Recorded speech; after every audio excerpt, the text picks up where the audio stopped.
মামার কেটা জীবন হিস্টোরি নাকি জাহাজের? জাহাজের হিস্টোরি কইলে অনেক।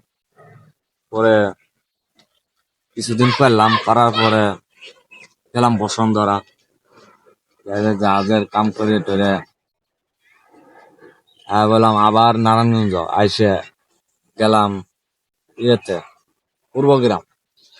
পূর্বগ্রাম পাশা কাম করি ডেমরা স্টপ পাড়ার এক কন্ট্রাক্টরে কাম করি গেলাম, যাই জাহাজের আনে মাথায় উঠলাম।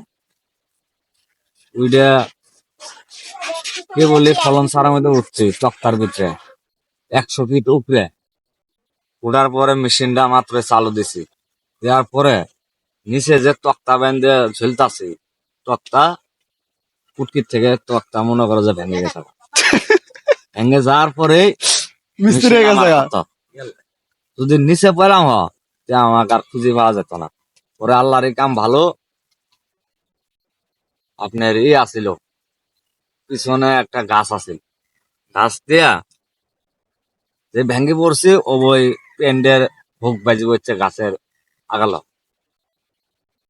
পরে তো ঠেং দুইটা উহুর মুখ মাথার নিচ মুখ। পরে তো আমার চাচা আরমান আছিল, পরে ওই যেমনি হোক বাঁচাইলো।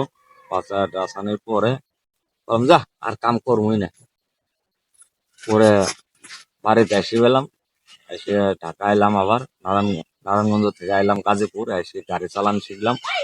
আল্লাহ এখন যেভাবে হোক দিনকাল পার করতেছে, চালাইতেছি গাড়ি। যাই হোক, জাহাজে যারা কাম করে, শিবের যারা কাজ করে, ওর কাছে এটাই আমার অনুরোধ, সাবধানে কাজকর্ম করো, জীবনের ঝুঁকি নিয়ে করো না। এটি হলো কথা।